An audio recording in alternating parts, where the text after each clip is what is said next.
This meeting is being recorded. Tech fans, welcome to Up with the White and Gold, episode 2 of season 2. We're still around, having a good time. If you're a Tech fan, it's been a great week. Nobody's having a better week than my co-host, GaTechJon Watts. All right, bud. Oh, like I said, it's been a pretty good week there. You know, it was one we were not one we were counting on, so it's a nice to kind of come to play, and it was pretty good. Good Yeah, they weekend. definitely did. I'm about to say, top question I have is when is the parade? I'm pretty sure they probably already partied hard while they were in, I mean, even probably though, in there. They're probably partying in there right now. yeah, even though Brent Key said that he was asked after they won if he was going to drink a Guinness, and he said, um, "No, I'll be drinking the Gatorade. We have a game on Saturday." Yeah, okay. Just like he probably doesn't go to the Okay, varsity either, you know? Yeah, okay. right, right. I see. Hey, I'm gonna throw that out every week. Somebody knows Coach Brent Key. That is a serious offer. It doesn't have to be in season. You want to wait till January after your bowl game, mid January, because I mean, who knows? At this point, you're on pace for a really really good bowl game. So after your amazing bowl game, possibly you're in a playoff. Who knows? So better yet, Coach Key, you want to meet us for lunch at the varsity in February? Let's do it. But other than that, since Florida State didn't quite remember that they had a game on Saturday, do they know they have one coming up Monday? I mean, I would think there probably was a little bit of a wake up there when everyone's like, well, everyone except for the great WWE star Sheamus was picking FSU to win by quote unquote a lot. Thank you, Pat McAfee. Yeah. uh, I think that probably woke him up a little bit, and it was like, oh yeah, that didn't work. Hey, for what it's worth, Sheamus also made a national title pick that I have thought about venturing to a place that I could do so legally and putting a little bit of money on Notre Dame to win the college football playoff, because if he nailed this pick, maybe he knows that one. Yeah. But, yeah. Leave it up to a WWE superstar, you know. Yeah, I know. I mean, they have a dog who picks the Final Four, so why not have a WWE superstar? Yeah, a Well, long I mean, tenured. I'm a so, big fan of that. I'm a big fan of Sheamus, so I had no problem with that. I must have just missed him. I knew he was in town for just a few days, and he had to get back for his wrestling engagement. Must have just missed him over here. Did get this cool hat when I was over here. That was pretty fun. And luckily, after I put all of those up, I didn't have to put any more up, and they didn't fall down. So that's a good thing. Hopefully, I can get out of town soon in case they do fall down.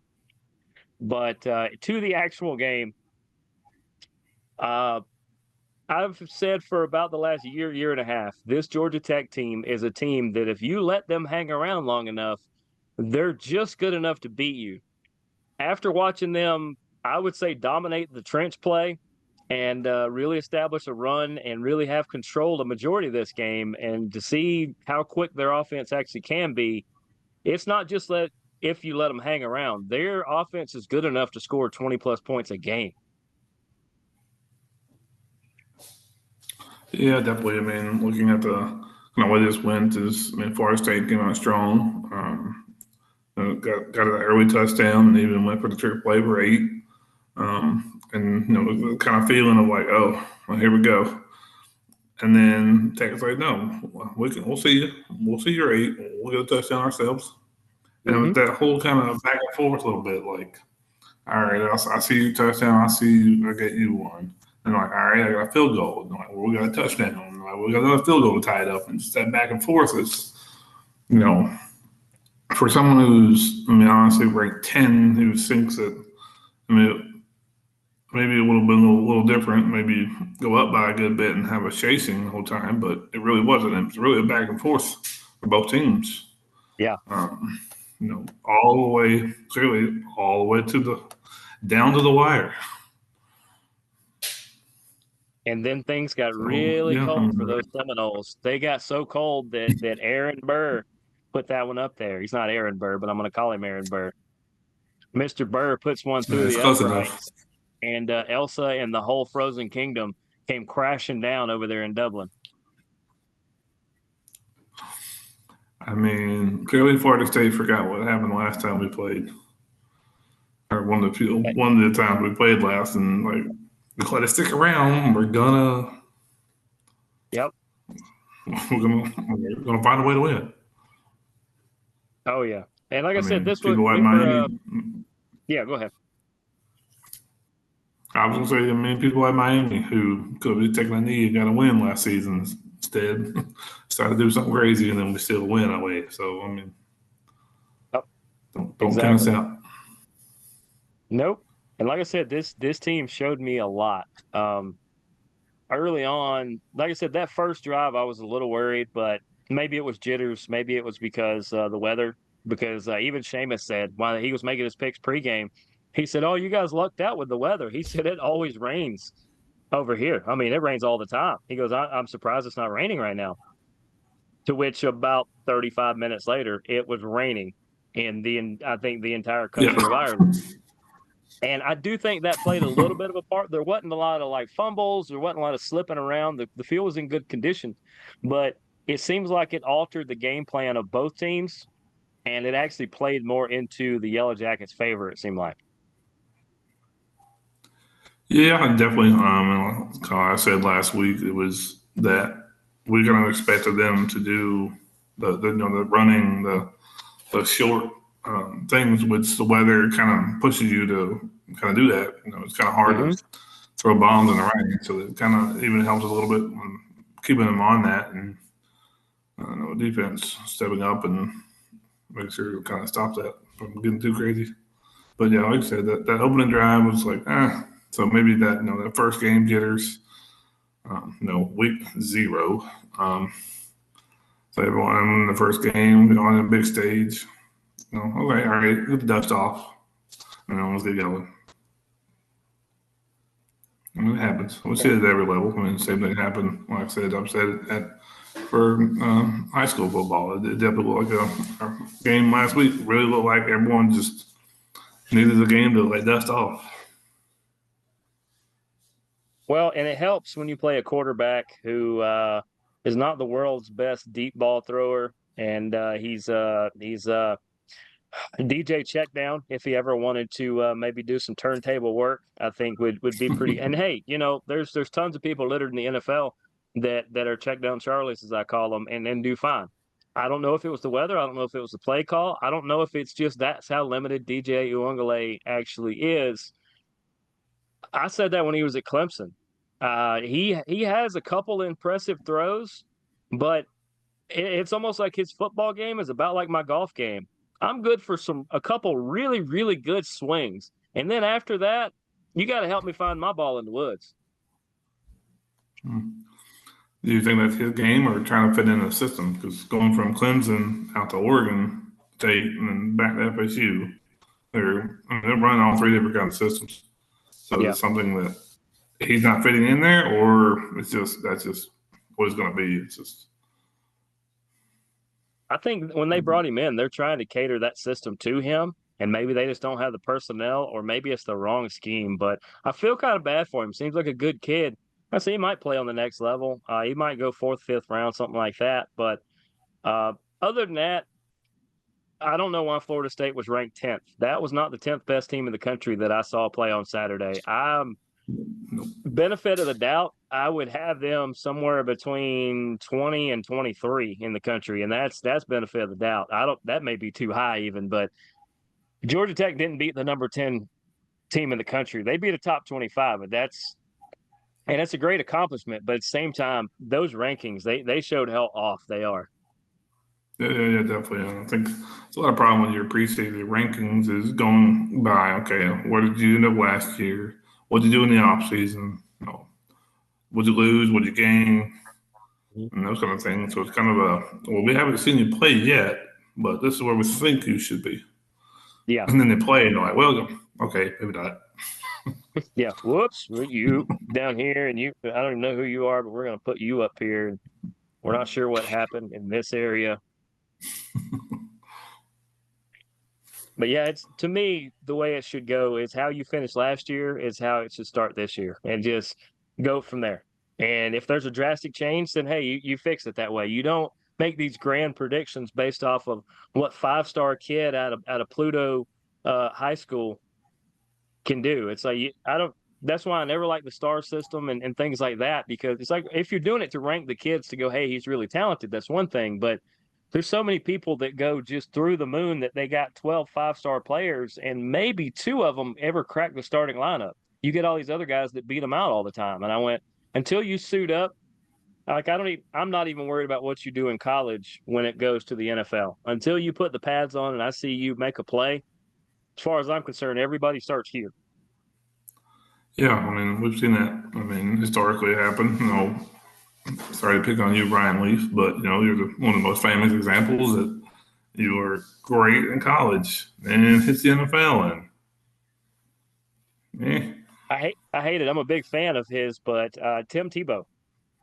Tim yeah, Tebow is one of the greatest college players of all time, and it just didn't work on the NFL level. I don't know. It could be many different factors, but it just didn't work.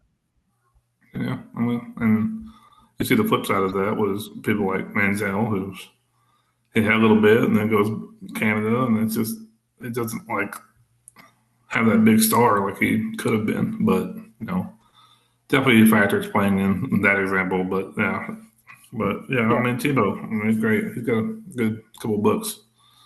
They're pretty good read.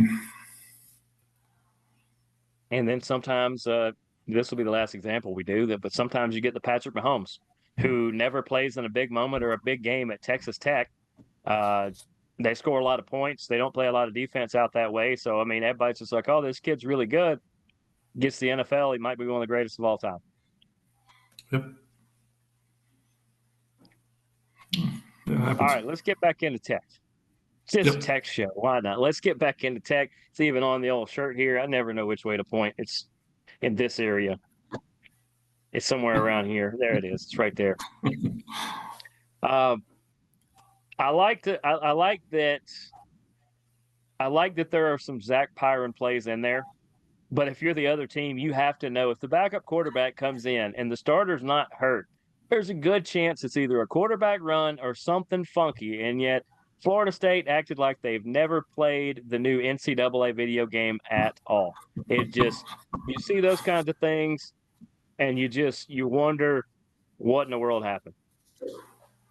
Yeah, looking at he's a what 6'3", 6'4". I mean, sizable guy as a backup quarterback, Yeah. and like you said, you know, the other guy's not hurt. It's a random person that close to the goal. Come on. I mean, See, even if I wasn't a Tech fan, I mean, anyone could kind of see that. Like, okay, yeah, he's going in for either a trick, some kind of weird trick play, or he's just going to run it in himself. yeah, especially on the goal line.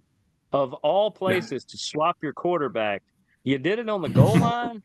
At some point, there has to be a buzzer going off or something going.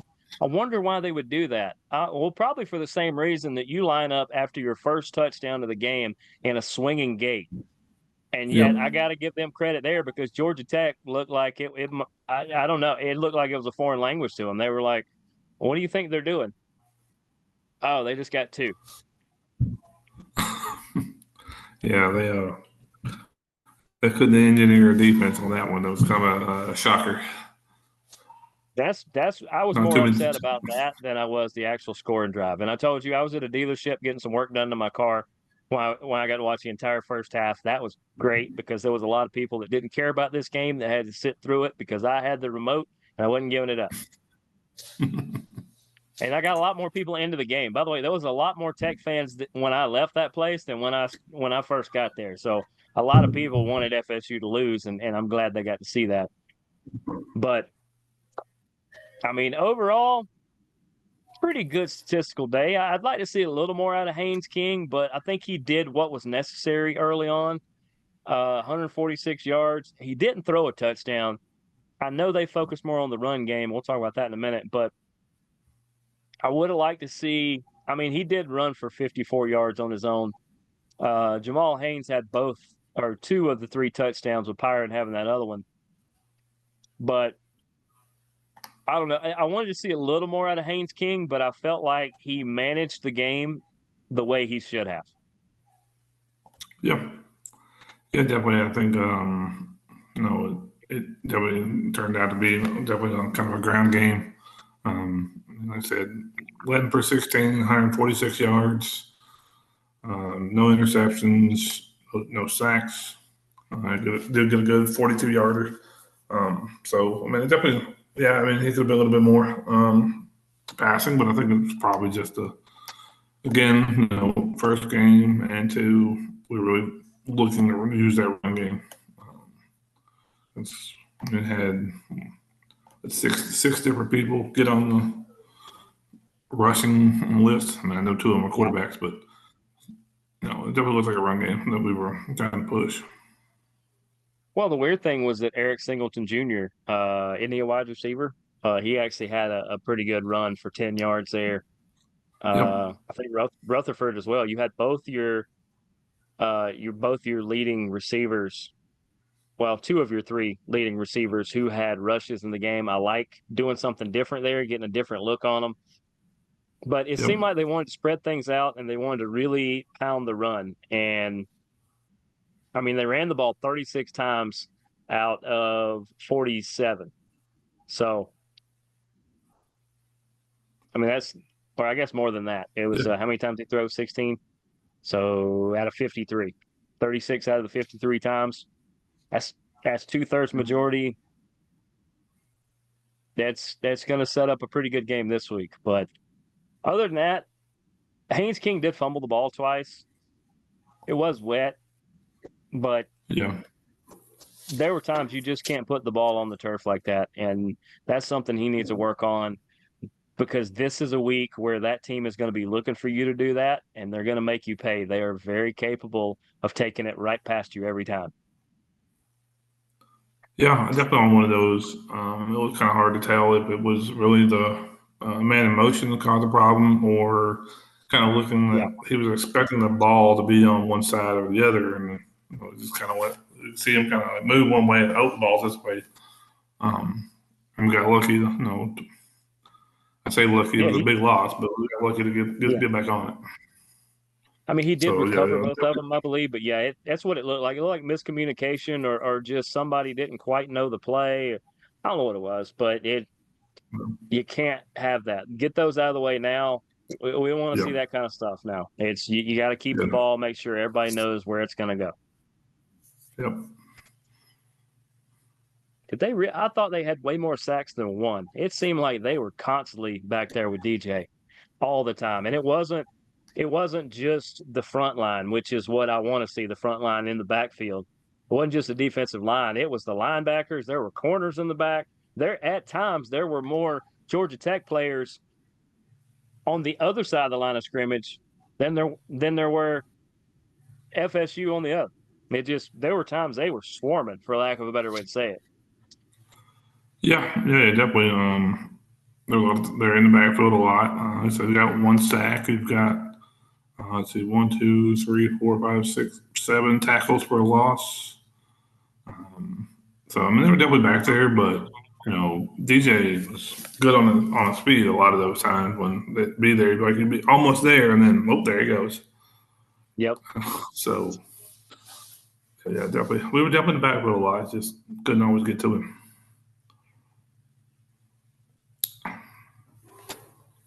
That and like I said, I thought the defense played well. I like the scheme they drew up to go against DJ and to do things like that. I thought they did a good job with all that stuff. And then, I mean, the whole reason let's get the actual reason out there. The whole reason that Seamus picked Georgia Tech was because their punter is Irish, right? Yep. So yeah, David See. Shanahan. Yep. Where's he was And not from Dublin, but where's he from? I think he's from Dublin, if I remember. I thought he was from like down the road. Castle Island. Yeah, that's it. He's from Castle Island. All right. That's probably that way just as the crow flies from where I am. So I just want to know if he knows Brendan.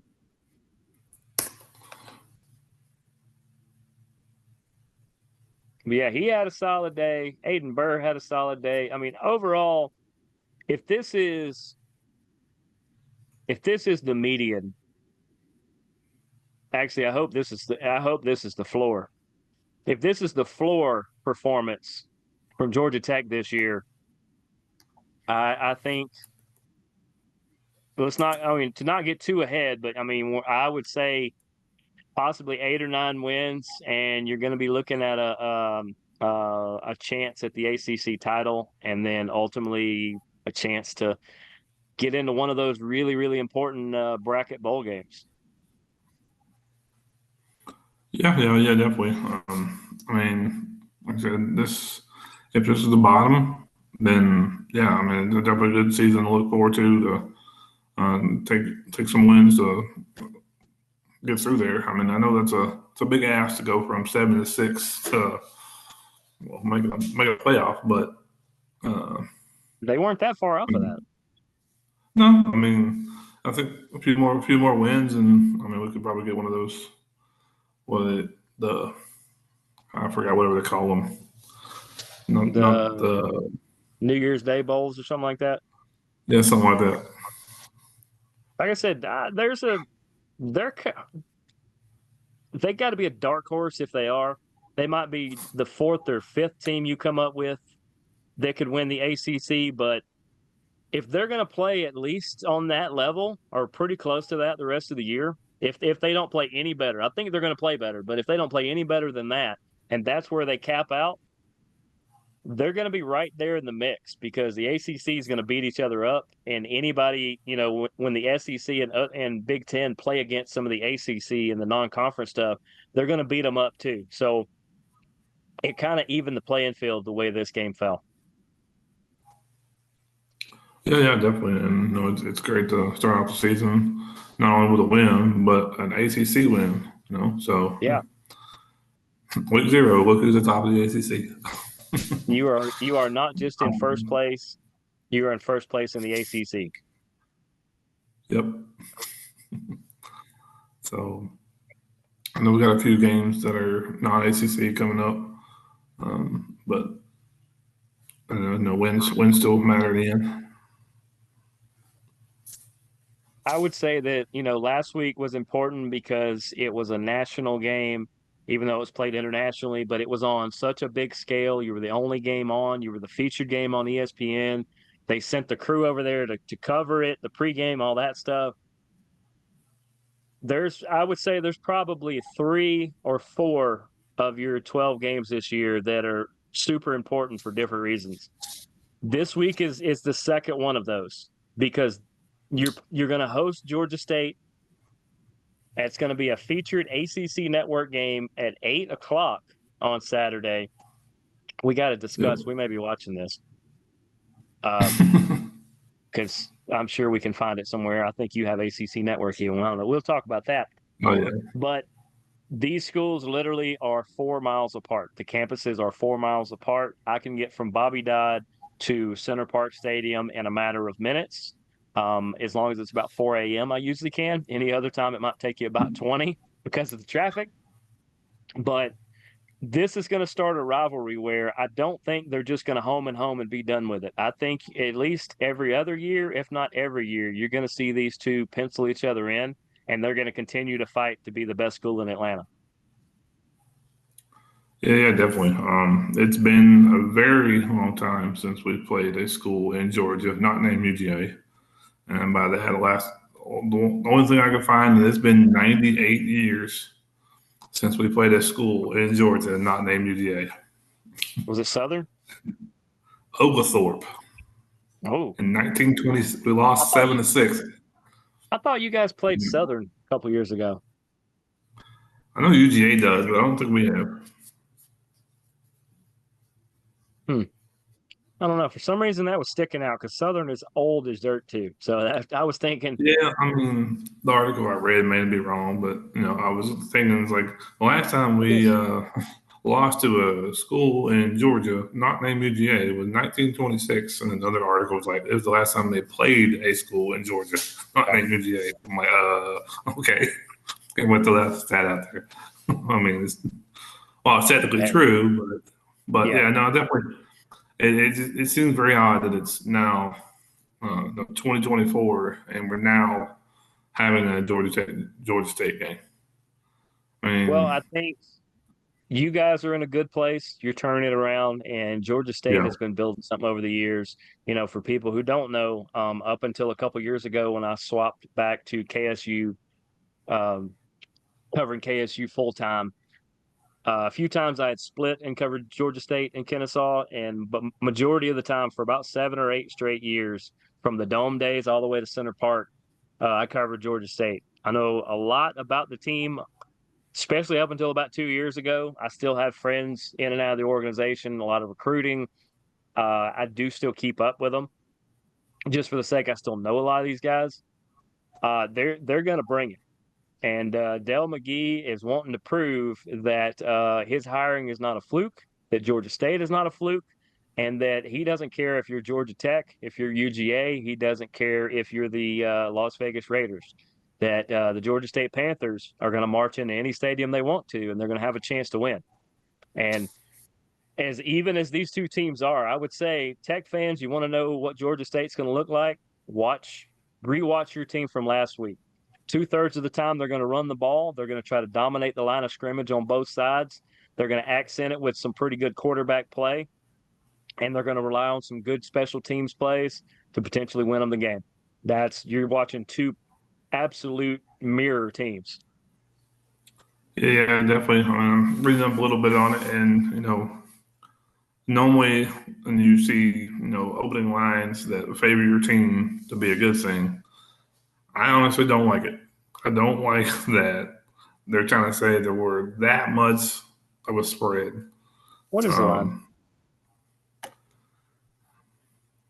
Um, I think Oh, it's all there it like, is. Ooh.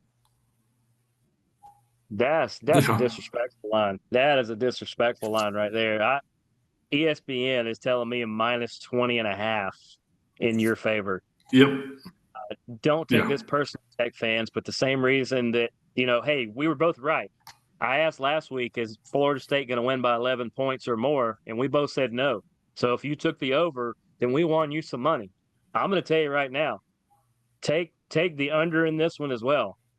Georgia Tech should win this game, but it ain't going to be about 21 points. It's going to be a lot less than that. I would put it right at the 10-point range again. yeah. Yeah, I mean, everywhere I'm reading, it's all that. Eight, With 9, 10 the points. I would put it right Sports in there. It's going Illustrated to be a said, close game. yeah, Sports Illustrated said 18. I'm like, that's That's yeah. I terrible. think it's definitely I going mean, to be one of those if you're games trying to get me to where bet on like the other side of that, bring that number down. It's going to happen. Now the over under at 55.5. I like the slight over. I think they're going to both score somewhere in the 20s. Maybe Georgia Tech gets a little more than that. If I said 27-20, that's 40. I mean, no, that ain't gonna work either. That'd be 47. Oh, it's got to be more a than that. little bit So more. yeah, 30 and 20. I don't know. Maybe take the under. I think 27-20, Otherwise, I 27-18, something mean, like that. I think that's not a bad number. 27-18 still 28-20. don't work. That's what I'm saying. Take the under. Take the Yeah, under there, maybe. yeah, Because yeah. Yeah, otherwise, it'll look like a 35-31 game or 35-30, 35-27. I feel like Georgia State's good Yeah. for probably 2 touchdowns and 2 field goals. And I think Georgia Tech is probably 3 touchdowns and 2 field goals. I think that's right about where I feel good about both teams. So that's 27-20 right there. So that's about where I have. Now, not Yep. saying that it can't get out of control, but I feel like the way these teams play, Yeah. they practice against an offense that they're going to see the exact type of offense on Saturday. So, Georgia Tech defense is used to seeing the Georgia Tech offense. Well, the Georgia State defense is used to seeing the Georgia State offense. So they're going to kind of know how to go at each other. It's going to be pretty good. Yep. Yep. Yeah. Yeah. I definitely expect, Yeah, like I said, with all I these. threw my prediction out there. So what's your prediction?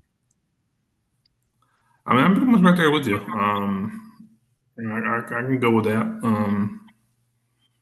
Maybe bump it up a little more. I'll say 28-21, just to keep it even.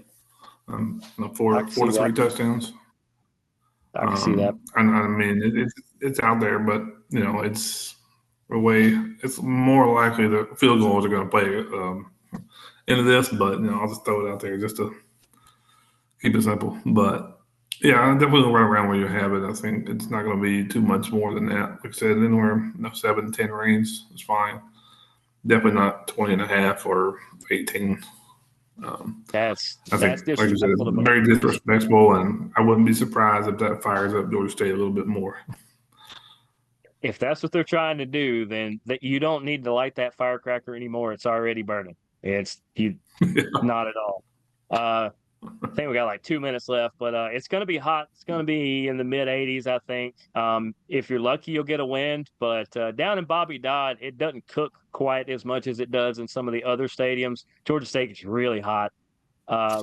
Bobby Dodd, I think it'll be a little cooler down in the bowl there like that. But other than that, Yep. this should be a great game. I look forward to catching it. Like I said, we will figure out if we are going to do that in the same venue or not. But about a minute and a half left. Any closing remark? Anything we missed? No, I think we pretty much covered. I mean, like I said, I feel like that what we just said last week is really honed in on those things for the game and pretty spot on there what was said. So I think coming up was your past knowledge of Georgia State and how they're going to play. I think really helped this episode, kind of knowing that. And besides, one of the coaches, you got our one of our former quarterbacks, so it'll be definitely interesting Saturday to say the least. At least at this juncture in my career, I will never know more about an opponent than I do this week. But that's going to wrap us up for another edition of Up with the White and Gold. He is GaTechJon Watts. I am Jeremy the Empire York. We will see you guys next week, hopefully to talk about a Tech victory. Regardless, we'll be here to talk about it. We will see you guys next week. Deuces, gooses.